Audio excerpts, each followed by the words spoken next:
Supplément geek générique.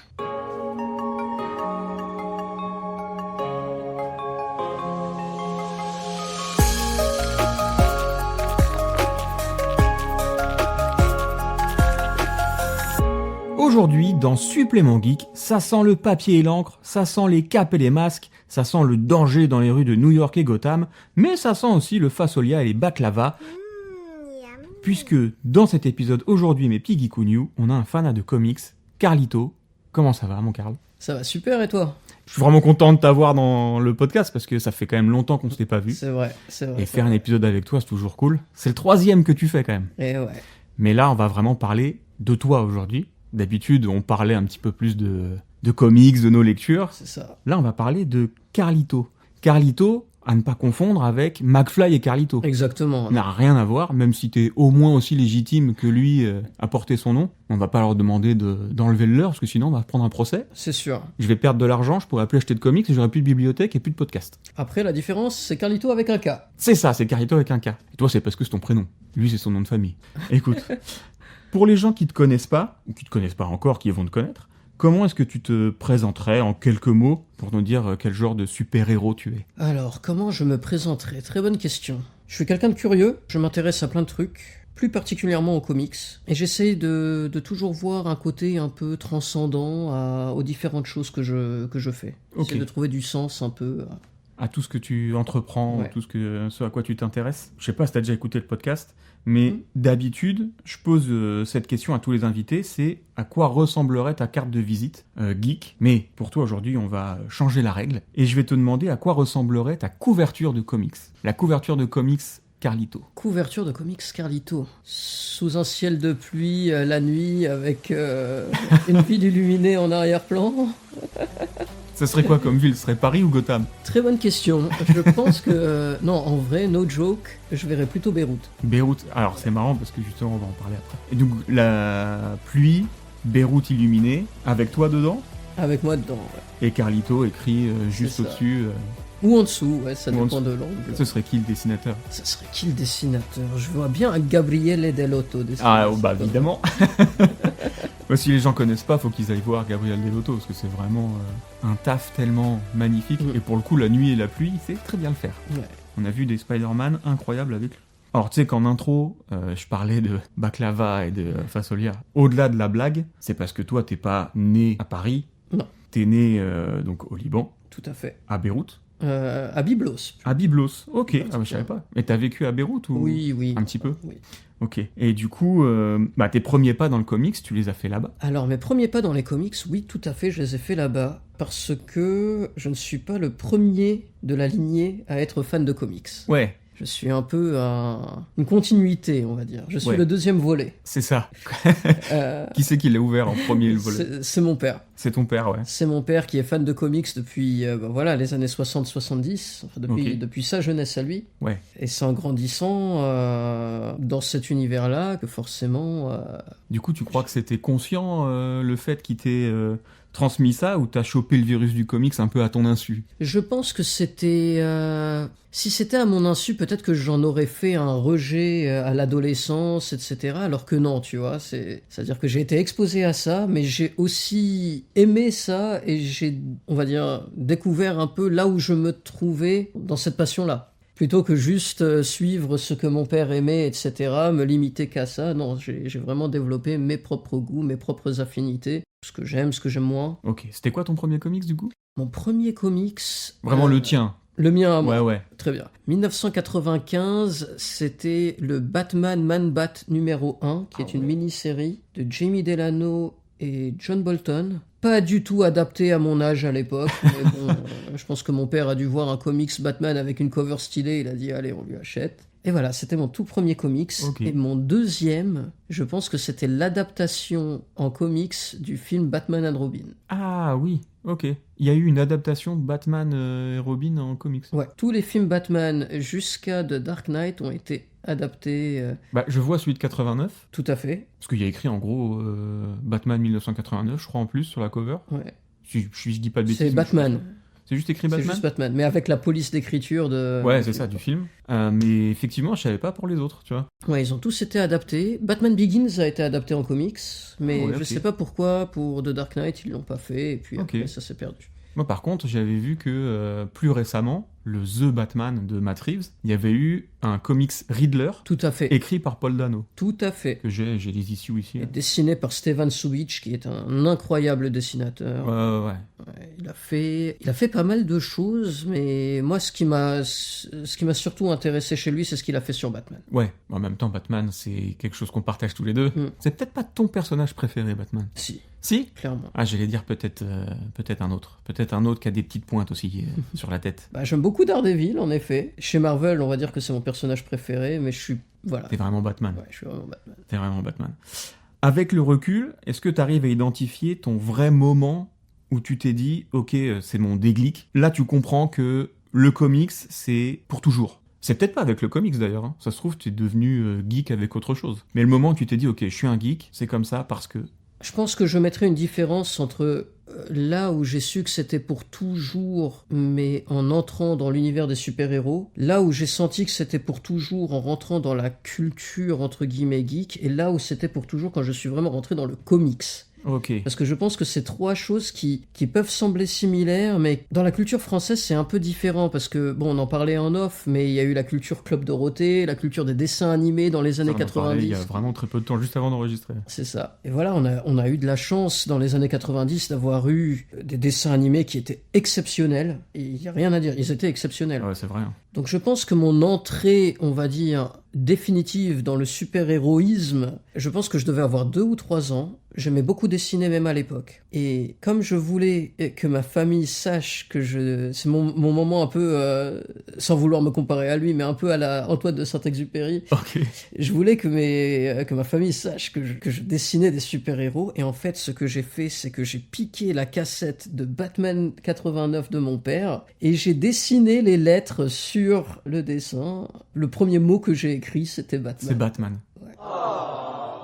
Putain, c'est incroyable ça quand même. Donc Batman est entré dans ta vie tellement tôt, quoi. oui, clairement. Ça veut dire que même à... Je sais pas combien de fois j'ai pu regarder Batman 89, je le connais quasiment par cœur. Donc, Ah ouais, il est ancré, il est dans le sang. c'est ça, c'est ça. Et bah, en arrivant en France, donc du coup à l'âge de 4-5 ans, j'ai baigné dans les dessins animés. Donc il y avait les dessins animés plutôt américains. Il y avait Batman, il y avait Spider-Man qui était excellent aussi, les X-Men. Il y avait aussi Beast Wars. Je sais pas si tu vois ce que c'est. Non. C'est les Wars. Transformers Ok.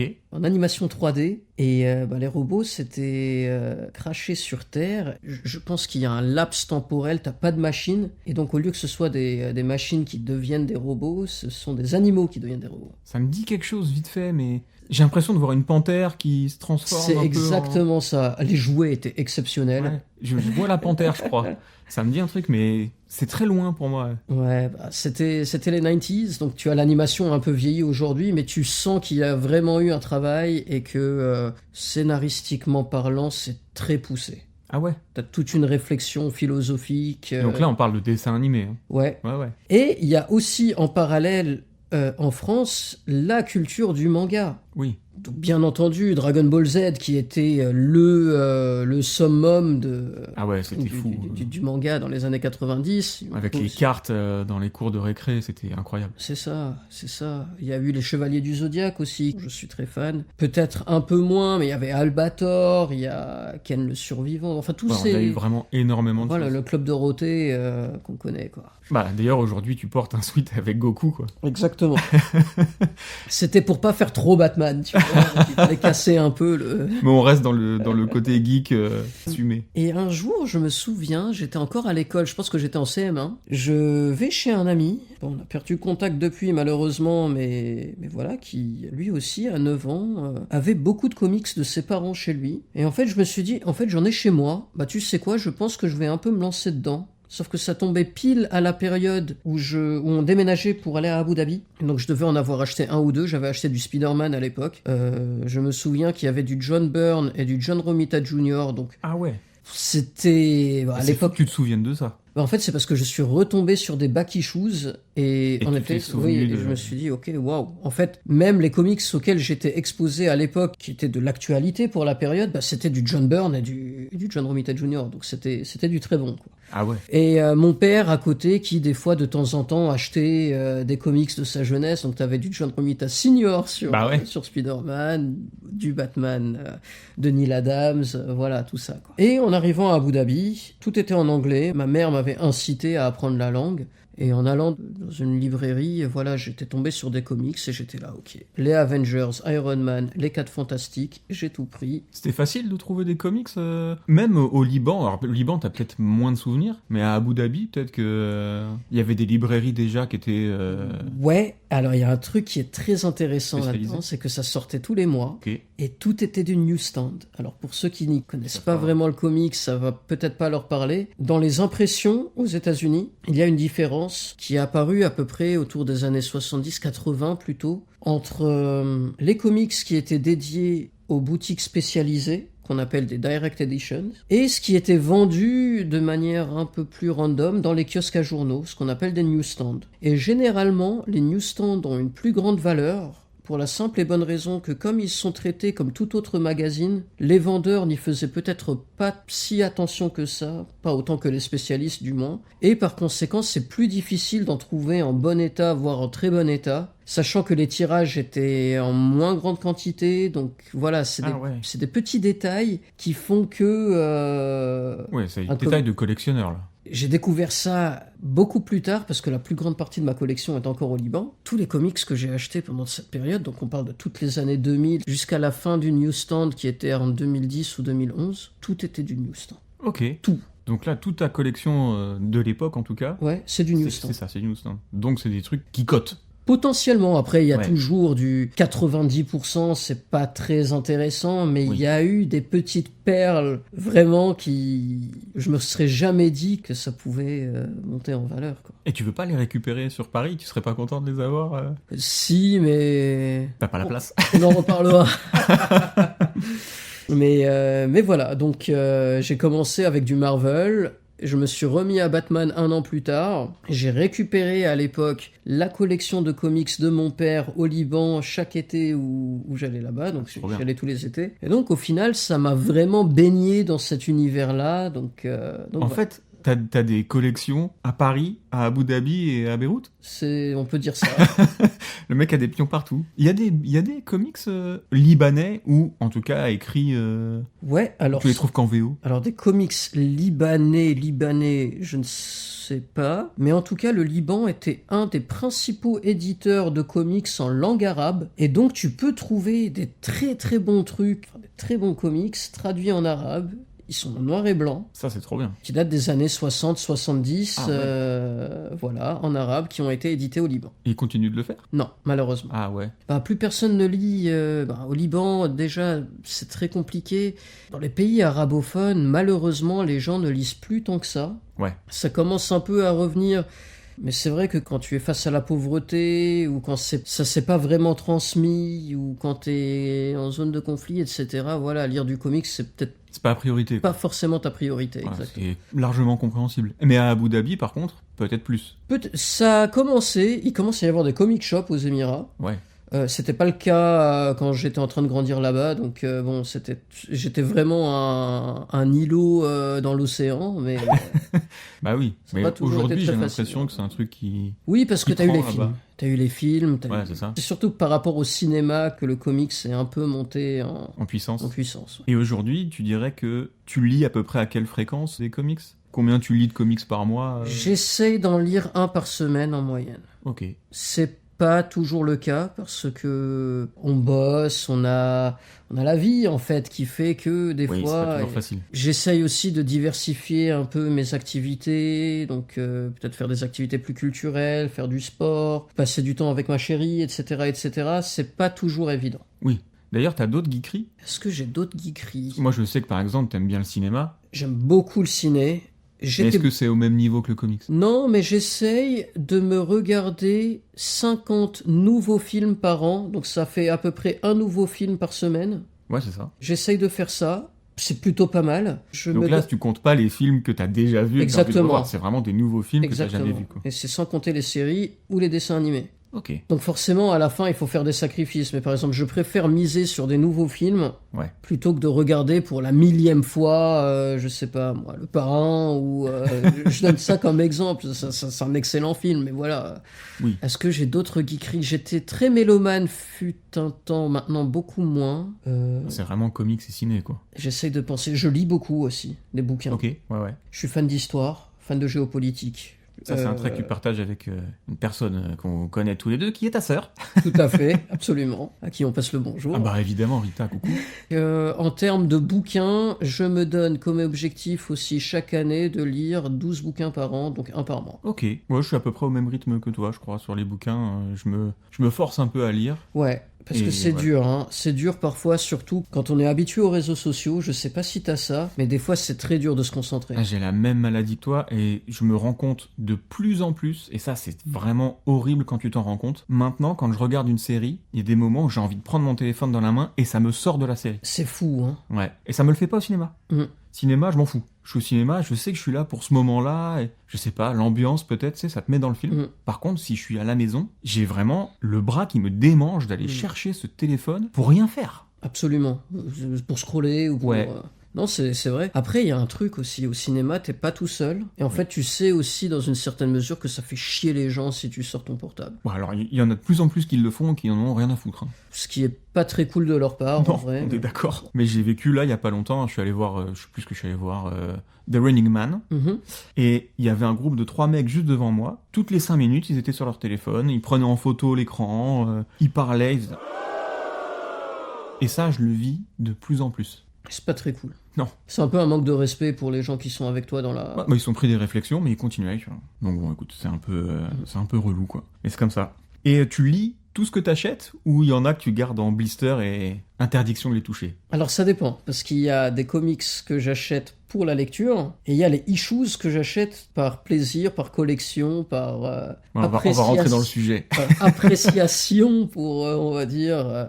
soit un scénariste, soit un artiste, une cover, un moment spécial dans l'histoire des comics, etc. Donc, ceux que t'achètes pour lire, tu les lis tous? Quasiment, ouais. Et par contre, ceux que t'achètes pour la collection, là, c'est précieux. On touche pas. On touche pas. Mais tu les lis quand même autrement? Oui, je les lis soit en édition... relié. Oui, relié, en intégrale. Oui, mais par contre, les issues, tu les gardes. Ouais, les issues, il faut les garder. En fait, le truc avec les issues, c'est que c'est dommage... J'ai envie de dire de les abîmer comme ça, surtout si c'est des ce qu'on appelle dans le jargon de collectionneur, ce qu'on appelle une key issue, donc vraiment importante pour différentes raisons. C'est un peu dommage de la sortir, risquer qu'elle s'abîme, parce que généralement c'est des vieux numéros qui sont assez fragiles. Oui, le papier a vieilli, l'encre a un peu passé, il faut la garder. Il faut la garder. Ça veut pas dire que il y a des puristes, par exemple, qui vont dire oui, un comics ne doit jamais être sous blister, enfin en CGC, etc., parce que ça tue l'ouvrage. Je peux comprendre l'argument. Salut, c'est le Geeks du montage. Je pense que je vais venir pas mal dans cet épisode, parce que il y a des choses qu'il va falloir expliquer. Donc là, il a parlé de CGC, notre ami Carlito. CGC, ça veut dire Certified Guarantee Company. Donc c'est une compagnie qui garantit l'état d'un comics. Donc ils sont sous un espèce de plastique un peu dur, transparent évidemment, avec une note, et plus la note est élevée, plus la qualité du comics est bonne. Par exemple, là, dernièrement, il y a eu le Superman numéro 1, donc le tout premier Superman des années 30, qui a été vendu 15 millions d'euros, ou 15 millions de dollars, parce qu'il avait une note de 9, très très bon état, surtout pour un comics de cette époque aussi ancien. Ça veut dire que la couleur a pas tourné, les pages sont encore blanches, et donc CGC, ça veut dire ça. Voilà les copains, à tout à l'heure. Ça veut pas dire qu'il faut le sortir tous les quarts d'heure non plus, quoi. Il faut respecter l'objet, il faut respecter le travail aussi de ceux qui l'ont réalisé, et aussi respecter l'œuvre du temps. Le temps aussi a fait que c'est comme tout, c'est comme une œuvre d'art, à la fin tu la touches pas tout le temps, tu la manipules pas tout le temps. Mais le temps fait qu'elle vieillit d'une certaine manière et c'est normal, quoi. Et c'est normal, c'est comme tout dans la vie. Ouais, je suis d'accord. Maintenant, pour répondre à ces gens-là, moi j'ai un petit truc. C'est chiant à faire, mais si vous êtes vraiment collectionneur, ça marche. C'est de les acheter en double. T'en lis un, et l'autre, alors évidemment, quand c'est des trucs qui coûtent ça dépend du numéro. Balles, évidemment. Mais pour les choses qui sont récentes, tu sais que ça peut coter un peu plus tard. bah achète-le 2 fois, quoi. Ouais, si. Tant qu'il est abordable, évidemment. Exactement. Oui, on est d'accord. Parce que si ça coûte un bras, bon, on n'est pas tous en capacité. Mais Après, j'ai pas envie d'encourager la spéculation non plus. Parce qu'il y a ça aussi. Il y a des gens aujourd'hui, par exemple, qui n'y connaissent rien aux comics, mais qui y voient un moyen de se faire du blé. Et par conséquent, vont se dire, ok, ben là, il y a quoi qui est trendy, ok, il y a tel numéro, ben allez, je vais aller l'acheter en 500 exemplaires. Et en fait, ça empêche les vrais fans de se procurer un truc, et ça fait monter les prix forcément, et c'est pas très cool non plus. Toi, alors, je sais pas si t'es comme moi, je peux pas revendre. Je suis incapable de Moi revendre. non plus. Voilà, ce que j'ai demandé. J'arrive pas. C'est impossible, hein. Une fois que tu l'as, c'est... Il y a des gens qui arrivent à se séparer de... Parce que, en fait, tous les comics que j'achète, je sais pas si t'as la même chose, mais pour moi, ils ont une part de... Ils ont aussi une importance un peu dans ma vie. C'est soit un truc que je cherchais depuis longtemps, une cover que je rêvais d'avoir quand j'étais môme, mais que voilà, je me dis purée, j'ai bossé, j'ai mis de l'argent de côté, etc. J'ai réussi à me l'acheter, ou bien il y a un vendeur qui me l'a vendu à un très bon prix, alors que jamais de ma vie j'aurais imaginé l'avoir. Voilà quoi. Ouais, c'est des moments, ça te rappelle des choses, ça te rappelle des instants. Exactement. Ah, je comprends. En tant que chasseur de pièces, justement, en tant que chasseur de pièces rares, tu t'y prends comment? Réseau, convention, enchères Pas mal eBay. Ok. C'est ma plateforme numéro 1 d'achat de vieilles issues que je collectionne, ou de variantes. Beaucoup en boutique aussi. Ok. Et je tiens à saluer d'ailleurs les boutiques de Paris, donc que ce soit voilà, Album Pulps, les éditions DS, le Cuba Comics, ou Central Comics aussi. Central que Comics, j'aime ouais. beaucoup. Donc, je les connais toutes, je les côtoie toutes. Même Apum Bapum qui sont très sympas aussi. Ah, je les adore, Apum Bapum, ils sont trop bien. Il y a pas mal de... Oui, il y a pas mal d'endroits, on est bien lotis à Paris Ouais. sur le comics. Alors, il y en a juste une, je me rappelle pas de son nom, ça se trouve tu l'as mentionné. C'est une petite boutique qui doit pas être loin de Pulps, pas loin des quais de Seine, qui fait quasi que du VO, que du issue. C'est une toute petite boutique rouge qui fait un Ouais, peu c'est les boutique. éditions DS. C'est ça, c'est. Ils sont géniaux. Ils sont géniaux. Voilà, c'est vraiment le repère. Ouais. Et tu vois, pour la les collectionneurs. clientèle qui est là-bas est sensiblement différente de celle qui est à Album ou ailleurs. Oui, mais parce que là, c'est presque un antiquaire, le gars. Exactement. Le mec ne fait absolument pas de CGC. Par contre, tu lui demandes un truc, il va aller jusqu'aux États-Unis te le ramener. Ah ouais. Moi, je suis déjà rentré plusieurs fois dans sa boutique, mais c'est vrai que j'ai pas eu l'occasion de fouiller. Ils sont super sympas. Tu peux parler de comics avec eux pendant des heures. C'est toujours un plaisir. Voilà. Ça, c'est trop bien. Quand tu parles avec des passionnés, c'est là où ça marche le mieux. Et du coup, c'est quoi le plus grisant entre trouver une pièce rare et mettre la main sur une issue que tu cherches depuis méga longtemps, mais elle est pas forcément ultra cotée, quoi. Quelque chose que t'aimes toi vraiment. Je vais partir plutôt sur ce que j'aime vraiment. Ouais. Parce que, au final, on parlait des spéculateurs. Tout collectionneur, dans une certaine mesure, sait comment fonctionne la spéculation. Mais j'ai pas envie de tomber dans ce trou-là, tu vois. Et en fait, il faut jamais oublier qu'une passion, quelle qu'elle soit, là, on parle de comics, ça peut être n'importe quoi d'autre. Ça peut être la collection de cartes Pokémon, ça peut être la collection de baskets, ça peut être tout et n'importe quoi. Au final, il faut jamais oublier que de base, c'est quelque chose qu'on aime. Et le fait d'aimer ça ne doit pas disparaître, en fait. Oui, t'achèterais pas un comics rare juste parce qu'il est rare, faut quand même qu'il te plaise de base. Exactement. Ça veut dire qu'il y a des comics qui sont rares, qui peuvent coûter super cher. C'est pas des trucs que j'aime, en fait. Donc, à quoi ça va me servir de... Ouais, oui, t'es plus dans l'émotionnel que dans le sensationnel. C'est-à-dire qu'au lieu de m'acheter, je sais pas, moi, un truc... un comics d'horreur des années 30 qui me parle pas plus que ça, bah écoute, vu que je vais claquer une somme assez conséquente, autant claquer cette somme dans quelque chose que je vais apprécier, tu vois. Ouais, je suis complètement d'accord. Et du coup, c'est quoi ta plus belle pièce? Alors, soit la plus rare, ou soit justement celle qui a une place importante dans ton cœur, quoi. Celle qui a une place importante dans mon cœur. On peut dire s'il y a un incendie chez toi, laquelle tu sauves. Que Dieu nous en garde. Je touche le bois qui est devant moi. Il y en a pas mal. Je dirais que c'est la première apparition de Ra's al Ghul. Ah, ok. Donc Adams. Ouais, Neil Adams au dessin, Denny O'Neil au scénar. C'est un comics de Batman qui est légendaire. Ah, je pense que moi j'en ai deux. Le Joker fait pas partie de mes méchants préférés, mais Ra's al Ghul, clairement. Exceptionnel. Et Mr. Freeze, moi c'est les deux que j'aime de Batman. Je te comprends. En fait, moi j'aimais beaucoup le Joker quand j'étais petit. Depuis The Dark Knight, depuis qu'il est sorti au ciné, il a tellement été surutilisé Ouais, je suis d'accord. qu'à la fin, j'en peux plus. Je peux plus me le voir, en fait. Ouais, moi aussi, il m'énerve maintenant. Parce qu'on a l'impression que c'est le seul méchant de Batman, alors qu'il en a plein qui sont passionnants. Et... Il y a un podcast que j'écoute qui s'appelle... alors, il en parle pas dans la saga, il en parle dans Marvel Initiative, ou dans... je me rappelle plus, c'est DC. Marvel Initiative et DC quelque chose, bon, je vais pas m'en rappeler. Il s'appelle Sofiane, ce mec. Et recoucou, c'est encore le geeks du montage. Donc c'est bien Marvel Initiative, et l'autre c'est DC Alternative. Voilà, un des nombreux podcasts de notre ami Sofiane. Sofiane, si jamais tu m'écoutes, tu es le bienvenu dans le podcast, mais avec plaisir, j'aimerais tellement parler avec toi. Donc, à bon entendeur, l'invitation est lancée. Allez, bisous les geekouniou, à tout à l'heure. Et il dit souvent que Batman, c'est lui qui a les meilleurs méchants dans tous les comics, et Spider-Man, c'est le second. Oui, Je suis assez d'accord avec ce qu'il dit. C'est vrai que Batman, il a un éventail de méchants qui est tellement incroyable et tellement différent.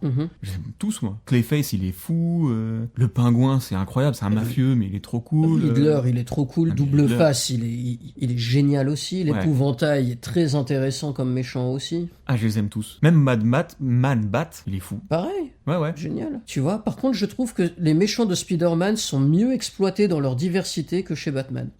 C'est-à-dire que Marvel l'a fait à un moment, et c'est là où j'ai un peu déconnecté de Marvel. Ils te mettent pas le bouffon vert H24, en fait. Ah non. Par exemple, une des meilleures histoires de Spider-Man, c'est avec Kraven le chasseur, tu vois. Oui. C'est, la dernière chasse de Kraven qui est une... Incroyable. Ouais, c'est... Ouais. Avec la cover, on voit la tombe. Exactement, c'est un masterclass de ce que c'est que le comics. Tu vois, c'est pas avec le bouffon vert.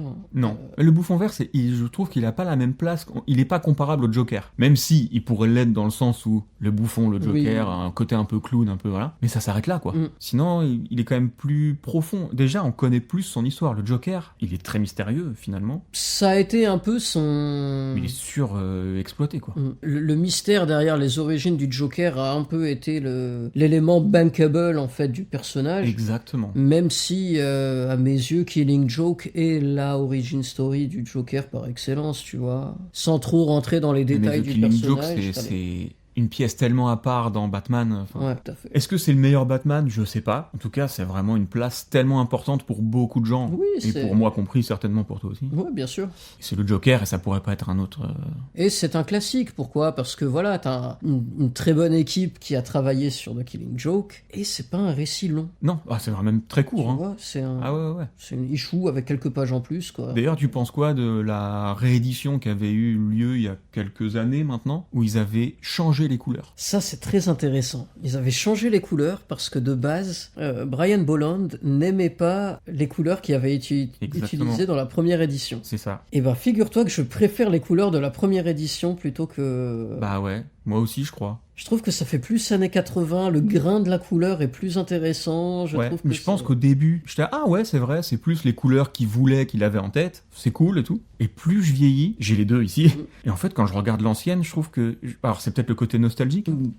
Très certainement. Mais je me dis, ça avait quand même de la gueule, quoi. Et c'était, je sais pas, ça représente peut-être une époque, et je trouve ça trop cool. En fait, j'ai du mal à relire Killing Joke avec les nouvelles couleurs. Je l'ai fait, tu vois, mais je me dis, ok, c'est une belle réinterprétation. Je veux pas te dire que c'est l'original, tu vois. Mais le problème, c'est que si les gens veulent l'acheter aujourd'hui, ils auront les nouvelles couleurs. Ouais. Ils peuvent pas choisir. Sauf si ils achètent, par exemple, en VF, t'avais USA Comics dans les années 80 qui l'avaient. C'est celui que j'ai, moi. J'ai les deux, la version USA Comics et j'ai la version Urban Comics, et c'est pour ça que j'ai les deux couleurs.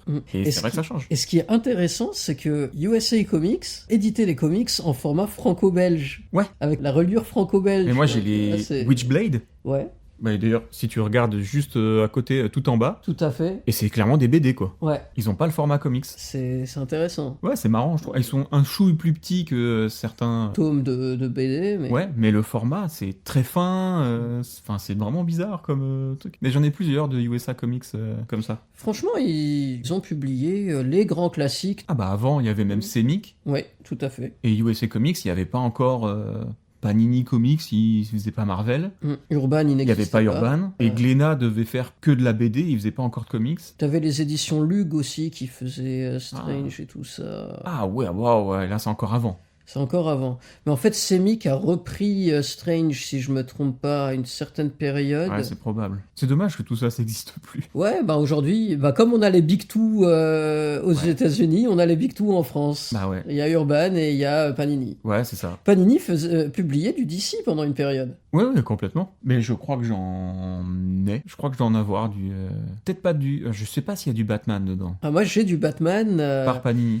Par Panini, des intégrales des années 60. Ouais, moi je sais que j'ai des Fables. Ouais. Fables, j'ai des versions de Panini. Pareil, Fable, c'est exceptionnel. Moi j'en parle tout le temps. Exceptionnel. Je dois saouler les gens parce que je parle que de ça, de Fable. C'est mon comics préféré. C'est exceptionnel. Ouais, j'adore. Tout. Que ce soit le scénario, que ce soit le dessin, que ce soit les couvertures. Pour moi, c'est le meilleur trio dans le comics, c'est le meilleur trio. Et justement, c'est cool, ça fait une bonne transition. Parce que depuis tout à l'heure, on parle de super-héros, de Batman, tout ça. C'est quoi, dans ta vision du comics, la part du comics indé, ou en tout cas hors super-héros? Je pense qu'il a toute sa place. Parce qu'il avait toute sa place au début du comics. Il a été complètement amputé.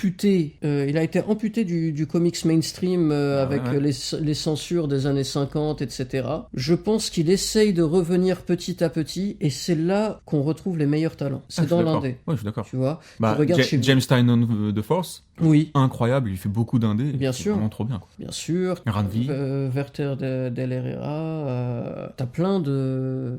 D'ailleurs, toi, t'aimes beaucoup Sandman. J'aime beaucoup Sandman, oui, tout à fait. Sandman, c'est Vertigo. Donc c'est Vertigo. Le volet plus adulte / indé de DC. Ouais, mais c'est pas... C'est pas DC. C'est pas DC. Chez Vertigo, t'as plein de personnages qui sont extraordinaires. Human Target. T'as le Sandman des années 40, Mystery Theater, ils appellent ça comme ça. Je sais pas si nos auditeurs ont lu ça, mais je peux que recommander. Ça fait un peu film noir des années 30, façon gangster, où ils abordent des sujets vraiment très très dark. Moi j'aime beaucoup. Ouais, j'aime bien aussi. Côté polar noir, ça me plaît toujours. Ça fait rêver, quoi. C'est pour ça que j'aime bien le Spider-Man noir. Je reviens au super-héros, je suis désolé. Eh ben, je l'ai pas lu. Ah ouais? Je ne l'ai pas lu. Ah, il est très bien. Bah, si tu veux, je te le prête avec grand plaisir. Je l'ai ici. C'est vraiment trop bien, un Spider-Man noir. Ils font une série, là. Ouais, avec Nicolas Cage. Ouais, il aura pas fait Superman, il fera un Spider. Bah, écoute. Pourquoi en plus, c'est un grand fan de comics, donc... Ah, lui, pour le coup, c'est un vrai fan de comics. Ouais. Sauf qu'il s'est fait carotter, ça... Enfin, il s'est fait... Il l'a retrouvé. Ah, il l'a racheté, je crois, après. Purée. Donc, il avait, pour les gens qui savent pas, il avait acheté la première issue de Superman. Il avait payé, je sais pas... Une blinde. En milliers de dollars, minimum. Et je crois qu'il l'a racheté après. Parce qu'il a retrouvé la même, celle qu'on lui a volée, et il l'a racheté. Ah là là. Et recoucou, c'est encore le Geeks du montage. Et donc l'histoire de Nicolas Cage. C'est le même comics que tout à l'heure, c'est le Superman numéro 1. Alors, c'est pas vraiment Superman numéro 1 d'ailleurs. Je fais un Geeks du montage dans le Geeks du montage. C'est Action Comics numéro 1, la première apparition de Superman, fin des années 30. Il l'avait, il se l'est fait voler en l'an 2000, l'assurance l'a remboursé, et hop, il réapparaît quelques années plus tard, en 2011 je crois, dans un box, on sait pas trop de qui, et du coup on lui a rendu. Est-ce qu'il a dû racheter quand même le comics à l'assurance? Ça, l'histoire ne le dit pas. Parce que normalement, si l'assurance a indemnisé la perte, l'objet appartient à l'assurance du coup. Donc ça, on sait pas. Et ce qu'il a fait, le petit pépère, c'est que la même année où il l'a retrouvé, il l'a revendu. Et il l'a revendu 2,2 millions de dollars. Voilà. Donc bon, je ne sais pas quoi en penser. Et sur ce, je vous laisse. Allez, bisous, les geekouilloux. C'est fou, hein. Mais il y en a plusieurs comme ça. Comment il s'appelle? Charlie Cox, qui fait Daredevil. Et lui, pareil, j'ai vu une interview il y a pas longtemps, il disait, je crois que depuis que je fais ce rôle, j'ai lu tous les Daredevil qui sont sortis jusqu'à ce jour. Au moins, il se sera pas ennuyé, parce que... Ah non. Daredevil, c'est exceptionnel. Ah, c'est même la meilleure série qui est sortie sur un super-héros, je trouve. Chez Marvel... À tout confondu, de mon point de vue, je trouve que c'est la plus aboutie. Il est tellement bien en... Il incarne parfaitement le personnage. Mais ouais, il incarne vraiment parfaitement bien le trop personnage. Cool. Moi, je suis assez fan de lui. Ouais, pareil. Si tu devais convaincre quelqu'un qui déteste les comics en 30 secondes. Pourquoi tu détestes les comics? C'est vrai, c'est une vraie question. Le premier truc que je lui demanderais, tu détestes les comics, pourquoi? Parce que ça fait trop enfant, moi je suis pas fan, tu vois. Moi je préfère lire Nietzsche. Écoute, Nietzsche c'est très cool, et tu pourras retrouver pas mal de sa philosophie dans quelques titres que je peux te conseiller. Donne-leur une chance. C'est bon. Oui, c'est vrai. Ça va plus loin que juste des histoires pour enfants. C'est même plus du tout pour enfants. C'est plus du tout pour enfants. De base, c'était pas pour enfants. Non, ça a jamais été. Ça l'a peut-être été dans les années 90 quand on a eu les dessins animés. Mais et encore, dans les années 90, n'oublie pas que t'avais Nightfall, tu vois, genre purée, t'as Batman qui se fait péter le dos, je sais pas si un petit enfant, tu lui fais lire ça. Enfin, Non, c'est clair. moi, Mais quand c'est parce j'étais que je petit. pense que dans l'image que se font les gens du comics, c'est le dessin animé. Oui. Et je pense que les dessins animés ont fait du mal à l'œuvre de base. Et aussi parce que, on va pas se mentir, t'as beaucoup de gens qui pensent que c'est naïf que quelqu'un se déguise pour aller combattre pour la justice et pour des idéaux, etc. Alors que... Bah, alors que des flics, ils se déguisent quand ils sont dans la rue, ils sont pas habillés comme nous. Hein. Ils ont un uniforme. Non mais c'est bête. Hein. Non mais oui, c'est bête. C'est exactement la même chose. Mais eux, ils gagnent de l'argent, tu vois. Oui. Je crois que c'est ça l'argument Je crois que c'est ça, le imparable. truc. Exactement. Après, écoute, si je pouvais être Bruce Wayne, je gagnerais de l'argent aussi. Hein. Ah, bah ça, on rêverait tous d'être Bruce Wayne. Je rêverais plus d'être Wayne pour son intellect que pour sa thune. Mais d'un autre côté, si t'as l'intellect de Wayne, tu ne peux que avoir de la thune, en fait. Pour l'instant, dans le Absolute, il n'y a pas encore beaucoup d'argent. C'est vrai, mais c'est un univers À part. à part. Mais qu'on conseille. Fortement. Ouais. Très fortement. Je pense même que c'est le titre de l'année. Ouais, je pense aussi. Alors, j'ai un peu moins lu cette année que les années précédentes sur Batman. Mhm. Par contre, celui-là, je l'ai lu, j'ai été conquis. Ouais. Il est très très très bien fait. Je pense que DC a très bien joué la carte de on réinvente les personnages sans toucher à la continuité principale. Ouais, Parce que c'est c'est- vraiment à part. C'est pas un gimmick de on remplace Batman par un truc parallèle de je sais pas quoi. Non, c'est un titre. Ouais, mais je suis d'accord, l'Absolute, il est vraiment trop bien. Tu vas à des conventions, alors je sais que tu vas au Lake Como Ouais, Comics Art Festival. absolument. Le nom est long. Tu viens chercher quoi là-bas? Je vais chercher quoi là-bas? Je vais Des rencontres marquantes. rencontrer des artistes, pouvoir discuter avec eux. Bien entendu, faire signer des comics. Si c'est dans mon budget, pouvoir m'acheter quelques pièces de original art. Bon, Tu rencontres alors, d'autres un collectionneurs petit aussi message à ma chérie. Bon, le budget, voilà, a été sécurisé, on va dire. Non, le chat ne sera pas privé de croquettes, donc... Il sera encore nourri, c'est pas le comics qui va remplacer tout ça. Mais ouais, et l'ambiance est géniale, comme tu connais, donc... Ah ouais, je connais je connais c'est- pas le festival. Tu connais pas le festival, mais tu connais l'endroit, c'est connais magnifique. En fait, tout est stylé là-bas, tu vois. Ouais. T'as pas 1 milliard de gens, parce que c'est limité, le nombre de places c'est C'est limité. combien de places? C'est 1000 places? Je pense que c'est 1000 places, ouais. Donc ça te permet d'avoir une proximité avec les Exactement. artistes, les auteurs, les collectionneurs. Tu rencontres d'autres collectionneurs? Exactement, tu rencontres plein de collectionneurs et de passionnés là-bas. Ça te permet de créer une petite communauté. J'ai rencontré des gens superbes. Ils m'ont beaucoup aidé dans ma manière de collectionner. Ils m'ont donné beaucoup de très bons conseils sur quelles conventions auxquelles aller, quelques tips par rapport à certains artistes, etc. Ça veut dire que grâce À des connaissances collectives? oui, grâce à quelqu'un que j'ai rencontré là-bas, un Américain du nom de Dog, qui est super d'ailleurs, que je salue, il m'a fait découvrir Philippe Druillet, qui est un artiste français, tu Ok. vois. Donc, certaines choses qui peuvent paraître comme acquises ou comme banales ou comme évidentes, et ben grâce à des personnes que tu rencontres là-bas qui viennent de l'autre bout du monde, tu peux découvrir des choses Qui étaient sous sont à tes yeux. proximité, qui sont sous tes yeux, exactement.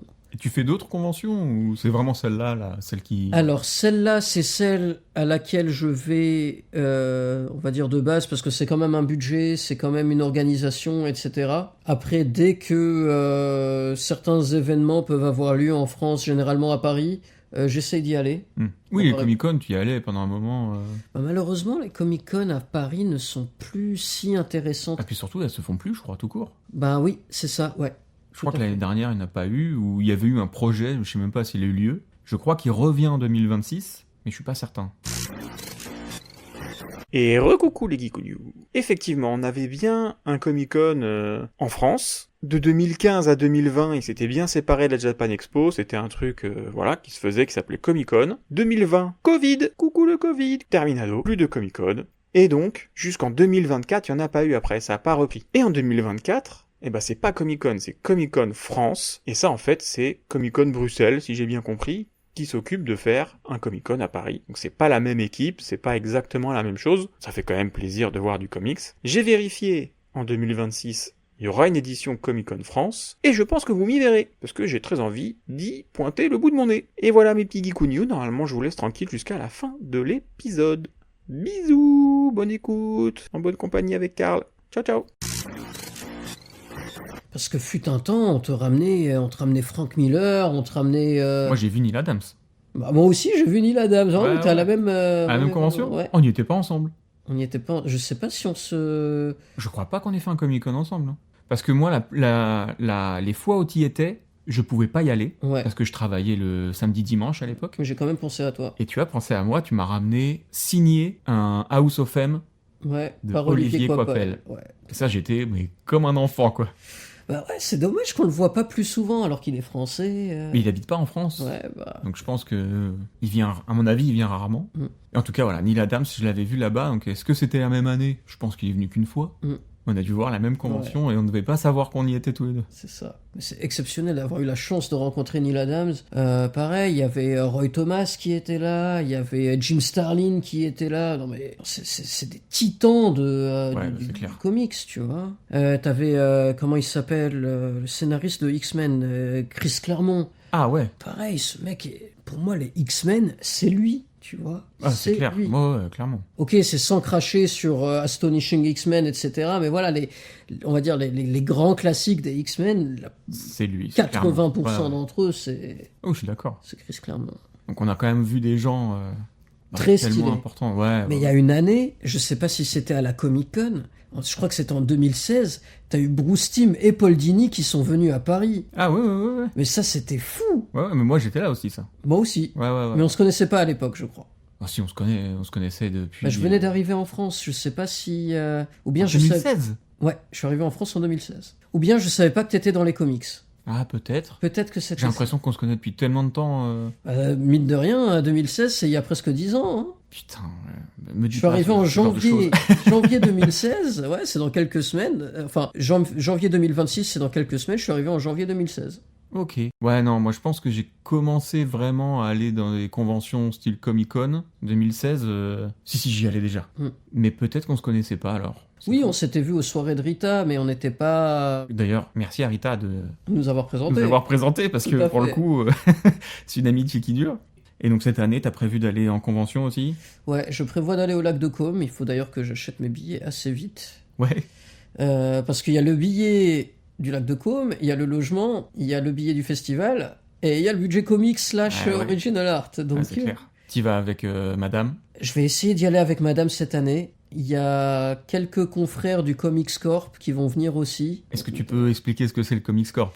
Donc c'est un groupe de passionnés que nous avons, on est 5. On fait des lives, généralement de manière hebdomadaire, sur un panel très large de sujets liés aux comics. Donc soit on fait des reviews de comics qu'on lit, donc de nos lectures, voilà, on fait 2 lectures par membre par live. Donc ça en fait 10. Ça en fait 10 quand tout le monde est là. On fait des reviews de films de super-héros. On reçoit aussi des artistes. Ça, c'est méga stylé. Ça, c'est ultra stylé, sachant que ça nous permet de les découvrir d'une manière un peu moins formelle et beaucoup plus détendue, un peu plus personnelle, voilà. Et là, pour janvier, on va commencer à se faire un nouveau type de live qu'on va appeler le Café Comics. On va se mettre d'accord de lire une œuvre et de débattre dessus. Dans Ah, un c'est live. trop bien ça, de le lire tous ensemble Ouais, et de... de débattre là-dessus, si on a aimé ou pas, est-ce que c'est... voilà. Ah, c'est vraiment bien, c'est une Il bonne y a du idée. matos, quoi. Ah bah là, oui. Et on invite très souvent des gens, que ce soit des passionnés de films, des passionnés de comics, etc., pour venir débattre avec nous ou faire des présentations aussi. Et où est-ce qu'on peut voir ça du coup? Sur Instagram, on a Vous avez une page Instagram? notre page, Comics Corp. On est sur StreamYard / YouTube et on prévoit éventuellement De de migrer. basculer aussi sur Twitch. Trop bien. Donc du coup, vous êtes 5? On est 5 permanents, on va dire. Ok. Et après, vous Et avez des invités. on invite régulièrement des gens, donc tu es le bienvenu.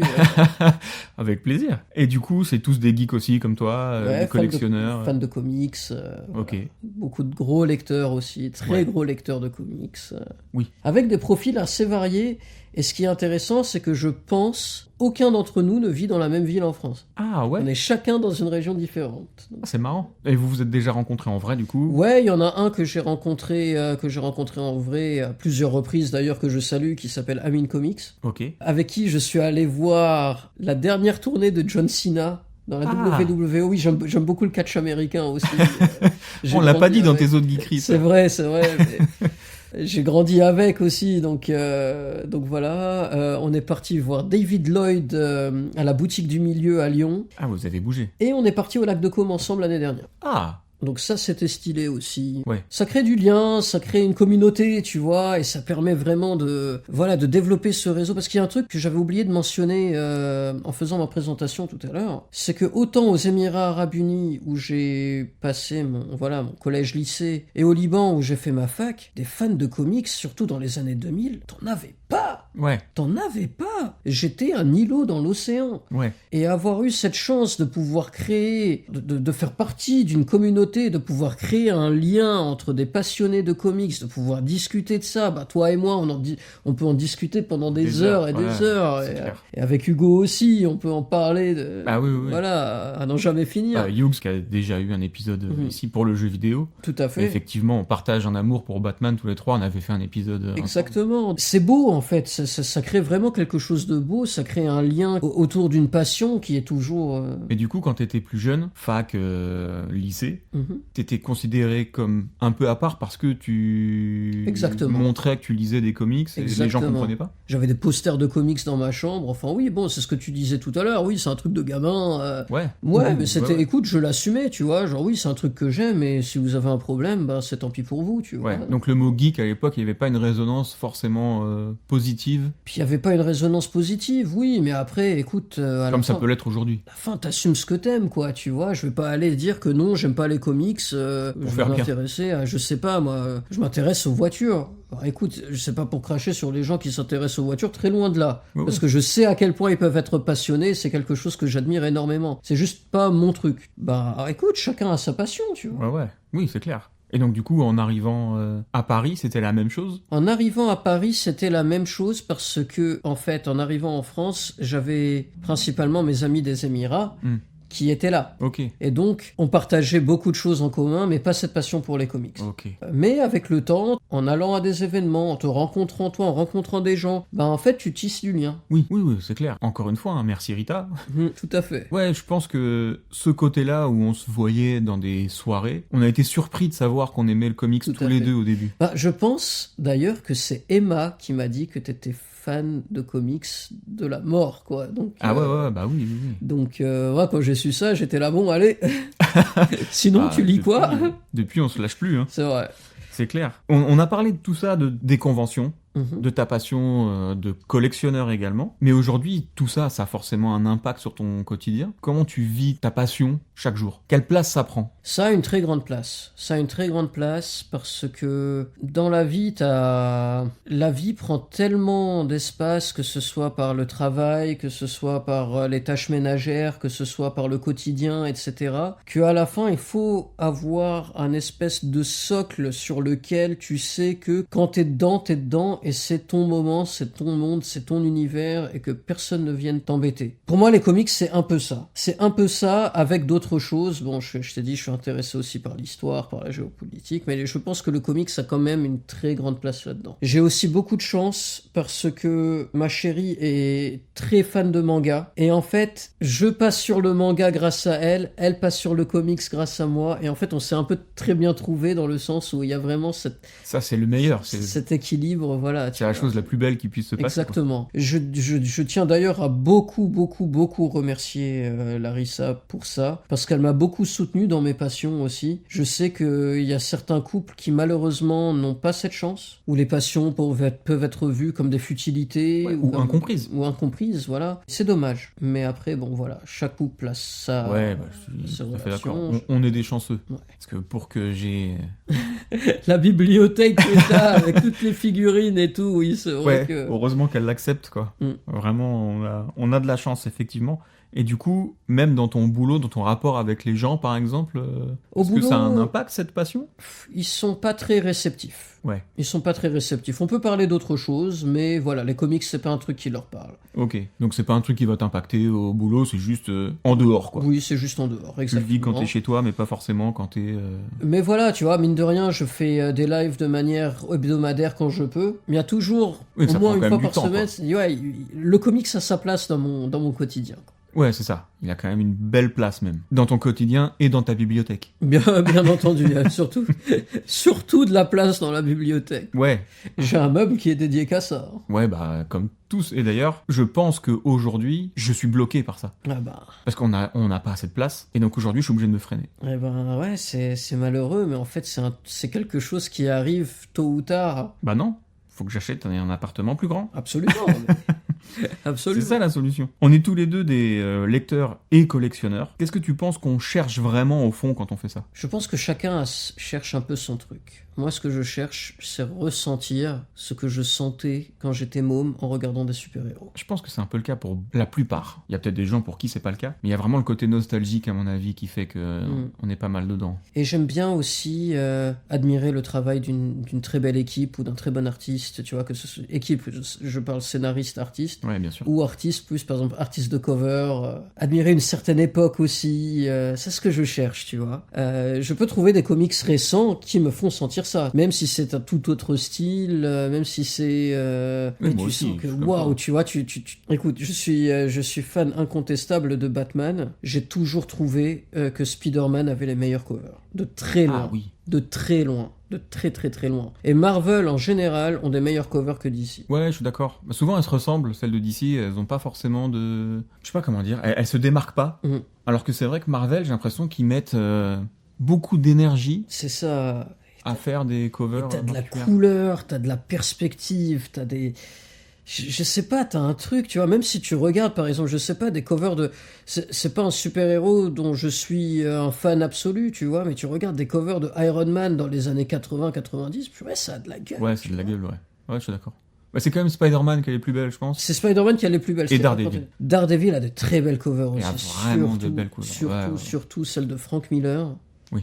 Je pense notamment à celle où t'as Bullseye et Elektra qui sont en train de se battre et t'as Daredevil, t'as la silhouette En de fond. Daredevil en fond. Ouais. C'est épique. Oui, bah, clairement. C'est magnifique. T'as les X-Men aussi qui ont des très très belles covers. Je les trouve plus fouillis, Ah souvent. Ouais, souvent. Mais parce que X-Men, en plus, ils sont quand même... C'est des énormes équipes. Mm. Et c'est rare qu'il y ait vraiment... si, il y a celle où il y a Phoenix, où ça peut souvent être... magnifique parce que voilà, mais je trouve que la plupart du temps c'est fouillis. Bah moi je trouve que justement t'as des doubles covers, tu sais, qui peuvent être juste épiques, tu vois, tu prends celle de X-Men numéro 1 de Jim Lee, Ouais, tu sais, avec la cover qui se déplie, c'est génial, c'est une fresque, tu ah vois. oui, non mais il y en a des magnifiques, hein. Mais je trouve qu'il y en a moins, alors que Spider-Man, vraiment, Oui, c'est Spider-Man. fou. Tu vois, Adam Hughes, il en a fait des magnifiques. Oui, tout, Adam Hughes, Jill Kane, John Romita Delotto. senior comme junior, t'en as plein. Ouais, Todd McFarlane. ouais, bah, bien sûr. Tu vois, tu peux en citer des tonnes et des tonnes. C'est vrai que McFarlane, on oublie, mais le Venom, c'est quand même fou. Hein. Il y en a un autre que j'aime beaucoup, Bagley. Alors dis-moi un titre, peut-être que Ben, je l'aurais, mais là je l'ai pas en tête. Il a beaucoup dessiné du Venom. Il a beaucoup dessiné Spider-Man dans les années 90. Ok. Je pense que, tu sais quoi, c'est sûr que j'en ai dans la bibliothèque. C'est Hein. certain. Je pense même que le Venom que t'as là-haut, je pense que c'est lui. Ah ouais. Et ben si je ne me trompe pas, Bah attends, on va regarder. Hein. c'est de lui, on va regarder. Je pense que c'est de lui. C'est Venom numéro 1, si je ne me trompe pas. Lethal Protector. Et je pense que c'est David Michelin. Ouais, c'est ça. C'est ça. Bah tu vois, par exemple, je trouve que ses dessins sont insane. Il a aussi dessiné le Ultimate Spider-Man de Bendis dans les années 2000, que j'aime beaucoup. Attends, je suis loin du micro, je vais revenir. Donc oui, c'était bien lui. Marc Bagley, effectivement. Très très bon dessinateur. Ouais, bah, tu vois, je l'ai même du coup dans la bibliothèque carrément devant, quoi. Je savais même pas. Et comment tu vois cette passion dans le futur? Écoute, cette passion, elle est menacée par l'IA. Je pense que c'est... Je suis pas un mec qui a peur de la technologie, loin de là, parce que on vit avec son temps et la technologie, elle est là, elle va pas disparaître. Par contre, je pense que l'IA devrait nous aider à nous faciliter les tâches qui nous empêchent de nous consacrer à nos passions, plutôt que venir remplacer, on va dire, les activités qui nous font transcender. Je suis d'accord. Et tu vois, tu peux pondre des trucs absolument incroyables avec de l'IA, on va pas se mentir, c'est vrai, c'est un fait. Il y a des trucs très très stylés qui peuvent être faits en IA, ouais. Mais, tu vois, je pense que ne pas avoir un artiste derrière, ça vide le produit de son sens. Je vais pas appeler ça une œuvre, parce qu'une œuvre, c'est un travail. Je suis d'accord. C'est complètement vide de sens. Donc ok, oui, t'as peut-être pensé à des prompts qui sont très poussés, mais ça fait pas de toi un artiste ou un artisan. Non. Ça fait pas de toi un maître. Ça fait de toi quelqu'un qui sait utiliser la technologie. Exactement. Écoute, c'est très bien, mais c'est pas de l'art. Je suis d'accord. C'est pas de l'art. Non. L'art, c'est du temps, de l'effort, de la technique et de la pensée manifesté dans quelque chose de... Ouais, mais c'est marrant parce que l'IA revient, je pense, dans chaque épisode qu'on a enregistré, même sans que je pose la question. On en parle forcément à un moment de l'IA, mais parce que c'est quelque chose qui est tellement présent aujourd'hui et inquiétant. Moi, j'utilise l'IA, j'en parle régulièrement dans le podcast, mais je l'utilise comme moyen de recherche. Absolument. Je l'utilise pas comme moyen... Enfin si, je peux faire les miniatures, parce que je suis pas artiste, et en aucun cas je dis que je suis artiste, et je mets pas de nom pour copier le travail de quelqu'un. C'est ça, et t'es pas en train de commercialiser quelque chose, et t'es pas en train de voler le travail de quelqu'un pour te l'approprier, pour créer un truc que... Non, c'est même plus pour mettre en avant le travail de certains que je le fais, puisque moi je parle d'œuvres. D'œuvres que j'aime. Et s'ils étaient pas là, je pourrais pas lire autant de comics, je pourrais pas lire autant de mangas. Donc évidemment, c'est le côté de l'IA qui me dérange le plus et qui me fait un peu peur. On va pas se mentir que effectivement, ça devrait être réglementé sur certains sujets. J'en parlais avec un ami pas plus tard qu'hier. Tu vois, il me parlait de traducteur automatique, d'interprétation automatique dans une autre langue. Ok, c'est quelque chose qui peut être utile au quotidien pour, on va dire, comprendre quelque chose, mais ça va jamais remplacer le travail d'un interprète. Pourquoi ? Parce qu'à la fin... Mais les nuances. T'as des nuances, exactement. Ça veut dire que le travail d'interprète va être quelque chose de beaucoup plus pointu et beaucoup plus professionnalisant. Par contre, un interprète n'aura plus le droit d'être un amateur. Ouais. Il devra fournir un travail qui est digne d'un interprète. Et ben, je pense que pour l'art, c'est la même chose. Ça veut dire que les artistes, que ce soit de comics, que ce soit de peinture, sculpture, etc., auront un devoir qualitatif beaucoup plus demandant que ce qu'on a eu ces dernières années où tout le monde avait un peu accès, etc. Et que même si tu as toujours certaines personnes qui sortent du lot,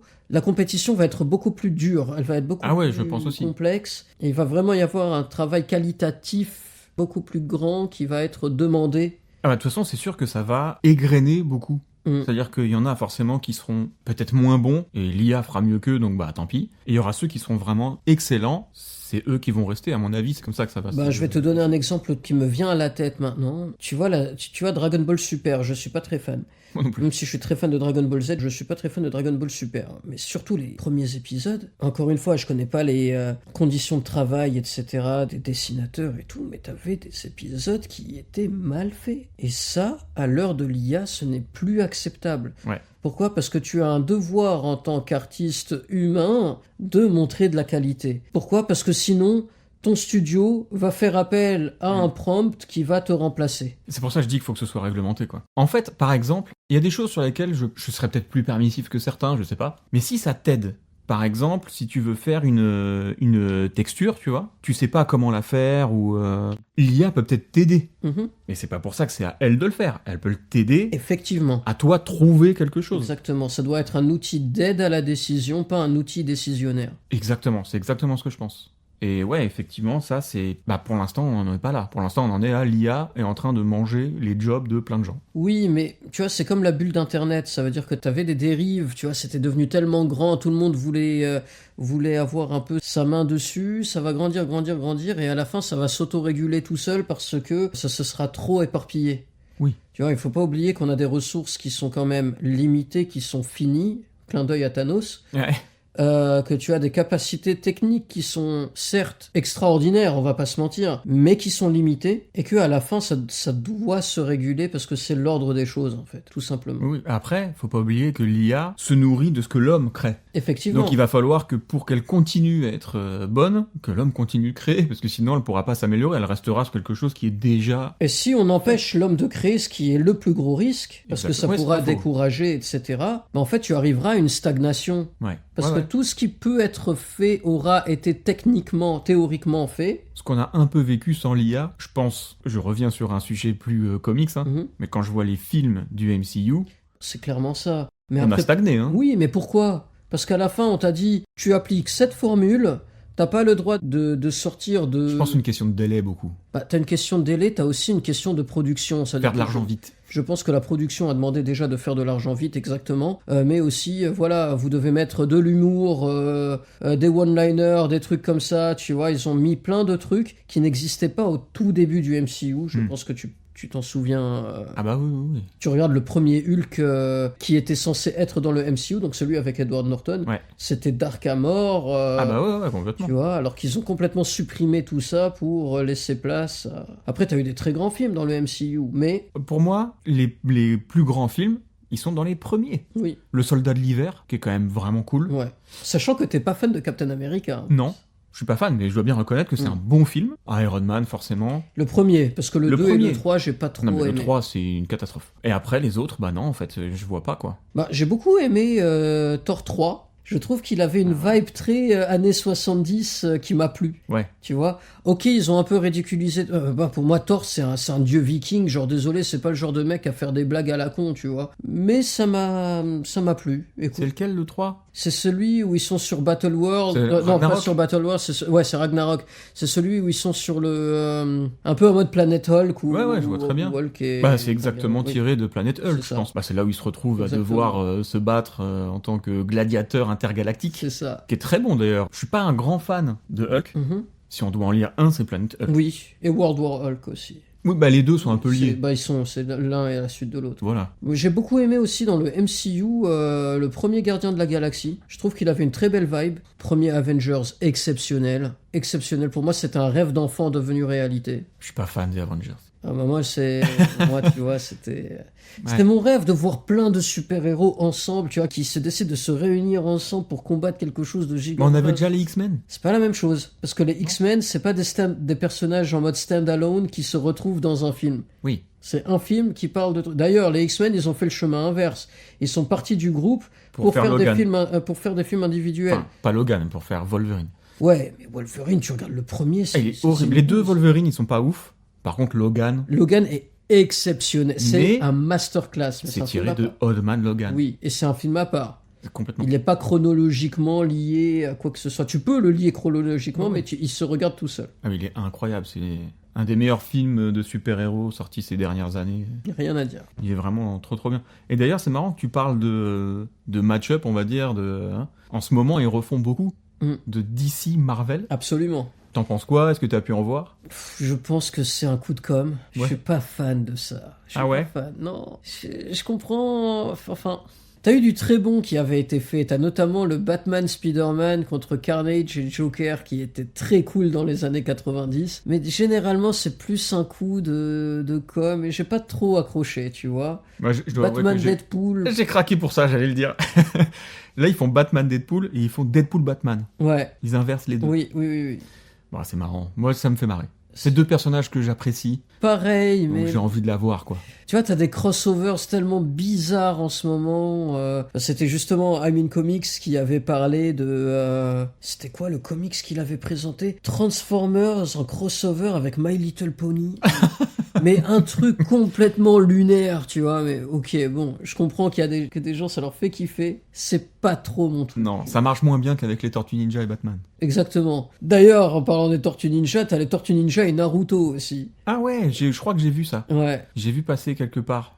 Donc t'as des crossovers, voilà, complètement extraordinaires, pas extraordinaires, mais extraordinaires, Ouais. qui sont en cours de publication. T'as eu Sonic et la Justice j'ai pas vu League, ça. si je me trompe pas. Enfin, non mais des trucs complètement dingues. Ça tu va vois. trop loin. T'en aurais un que t'aimerais voir? Un crossover? Il y en a un qui m'a un peu déçu, que j'aurais aimé vraiment voir de manière très cool, parce que quand il avait été fait la première fois, c'était vraiment très bien réussi. Batman Spawn. Ah ouais. Ouais, le dernier, il est pas incroyable. Non. Alors celui des années 90, Il il est était plutôt très cool. cool, ouais. Ouais, je suis complètement d'accord. Mm. Ouais, le dernier, il est bon. Décevant. Un peu décevant. Je m'attendais à...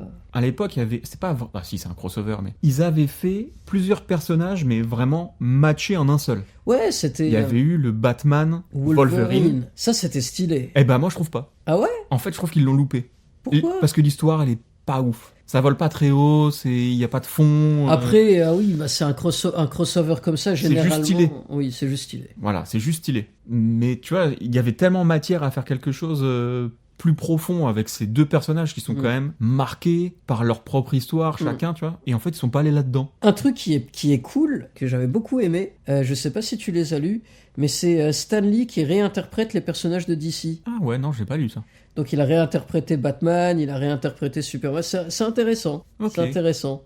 J'avoue je que te- je savais même pas qu'il avait fait je ça. te prêterai ça à Vas-y. l'occasion. C'est bien, on va repartir avec chacun Ouais. des... Est-ce qu'il y a un comics que tout le monde encense, mais que toi tu trouves...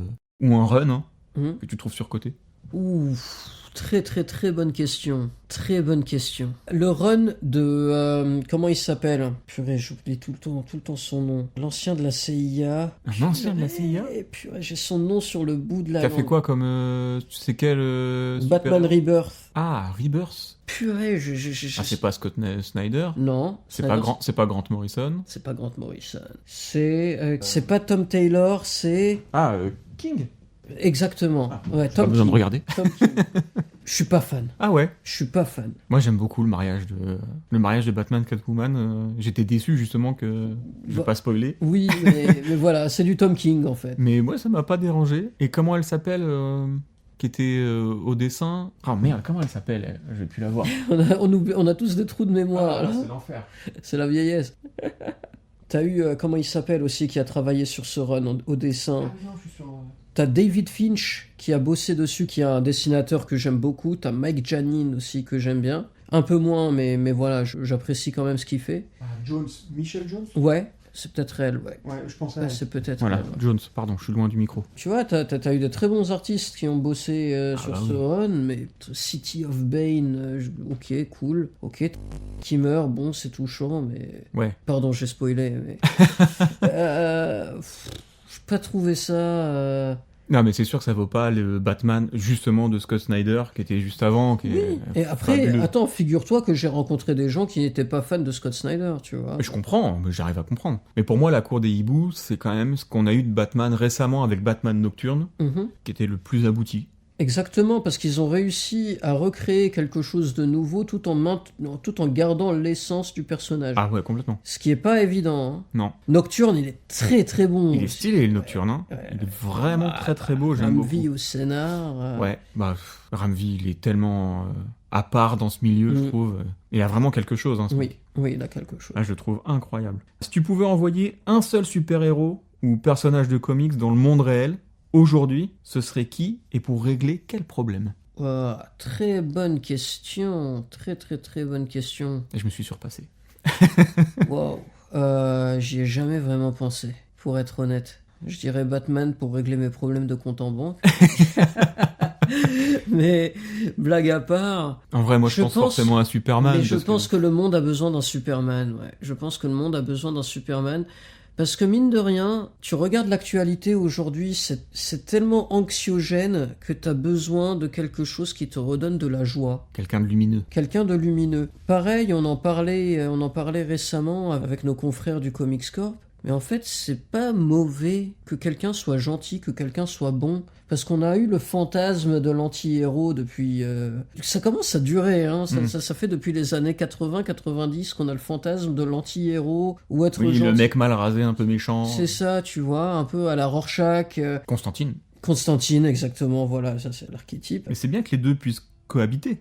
C'est bien que les deux puissent cohabiter, mais c'est dommage de dénigrer celui qui veut être bon, tu vois. Ok, je suis pas un fan incontournable de Superman, Non, moi non plus.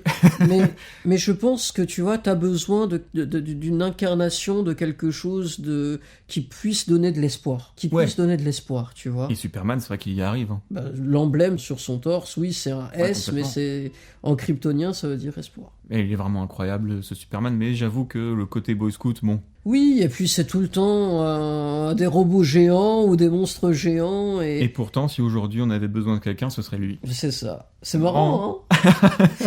Écoute. Chips. Mais pour le coup, je trouve que Spider-Man incarne bien ce côté gentil. Ouais, mais à un niveau plus street. Ah bah complètement. Tu Bah vois c'est l'araignée sympa du quartier. C'est exactement ça. Comme Daredevil est plus street que intergalactique, tu vois. Ah bah oui, complètement. Chacun a un peu son échelle. Ouais. C'est pour ça qu'il y a un truc dans la Justice League qui me dérange un peu. Parce que quand je regarde le dessin animé de la Justice League qu'on connaît, enfin la série animée, voilà, Batman avait sa place dedans. Mais c'est vrai que quand tu y repenses, Batman n'est pas vraiment...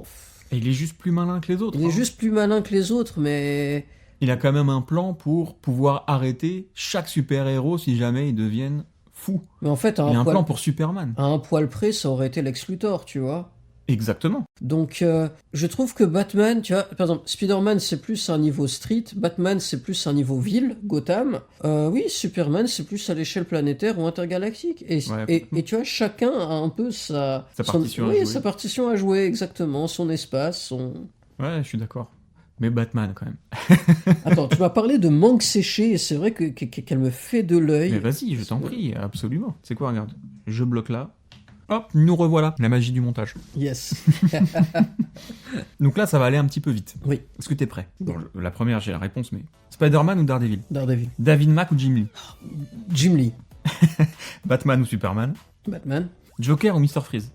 Joker. Miller ou Moore? Moore. Oh, Death ou Constantine? Constantine. Tim Burton ou Christopher Nolan? Joker. Je dirais Tim Burton. Tim Burton? Ouais. L'enfance. Stan Lee ou Steve Ditko? Steve Ditko. Ah, allez, on est d'accord. Je suis content.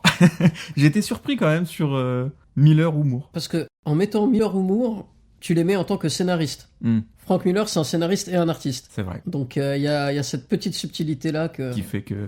Parce que je trouve qu'en tant que scénariste, Alan Moore, c'est vraiment ce qui peut être de mieux en termes de scénar. Ouais. C'est très réfléchi, ça va Oui, plus loin. C'est très c'est philosophique. Ouais, je suis d'accord. Est-ce que tu as un conseil pour les gens qui nous écoutent pour vivre leur côté geek et peut-être l'assumer ou s'il y a des gens qui veulent commencer à collectionner des comics? Alors, pour ceux qui ont un côté geek, assumez-le. Il n'y a rien de mal à ça. Tant que vous ne faites pas de mal à votre foyer via le budget ou que vous essayez pas d'arnaquer les gens en leur échangeant des cartes Pokémon. Je pense à mon enfance, hein, parce que ça se faisait c'était très courant, ça. Ah ouais? En vrai, allez-y, quoi. Vivez votre truc.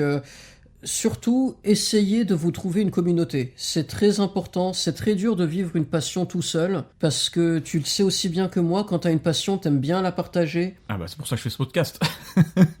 Et en fait, quand je pense que t'es de la même école que moi, parce que sinon tu ferais pas ce podcast-là, c'est cool d'entendre des gens qui sont passionnés, même s'ils sont pas passionnés de la même chose que toi. Je suis d'accord. Parce qu'ils ont toujours quelque chose à t'apprendre, etc. Et donc pour ces personnes-là, je les conseille vraiment de vraiment vivre leur passion sans limiter leur curiosité. Ça veut dire que, ok, vivez votre passion, vivez-la bien, mais soyez toujours curieux. Ne vous renfermez pas sur quelque chose, soit parce que vous pensez que en étant passionné de comics, vous savez tout sur les comics, il y a toujours quelque chose à découvrir, ou parce que vous êtes passionné par les comics. Je donne un exemple. Vous vous fermez à autre chose. Non, allez rencontrer des gens qui sont passionnés, peut-être pas par la même chose que vous.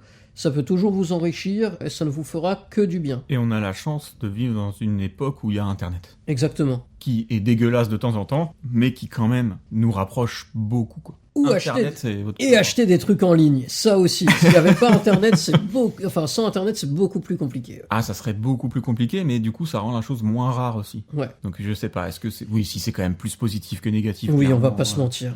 Je vais pas cracher sur tous les comics que j'ai achetés sur Internet. Moi non plus. Et pour donner un conseil aux personnes qui veulent se lancer dans les comics, j'en ai plein à donner. J'ai plein de conseils à leur donner. Tout d'abord, n'ayez pas peur. Parce que on va pas se mentir, on est un noob, on rentre dans un comic shop, on voit un tas de trucs, on voit 1000 personnes en train d'acheter des trucs, tu sais pas par où commencer. Demandez à votre libraire. Ouais, il est là pour ça. Il est là pour ça. Généralement, s'il fait ce boulot, c'est qu'il aime un minimum ce qu'il fait. Donc il sera très content de vous orienter. Et essayez de commencer par des personnages que vous appréciez. Je pense que tout le monde a un peu un personnage qu'il a pu rencontrer, que ce soit Batman, Spider-Man, etc.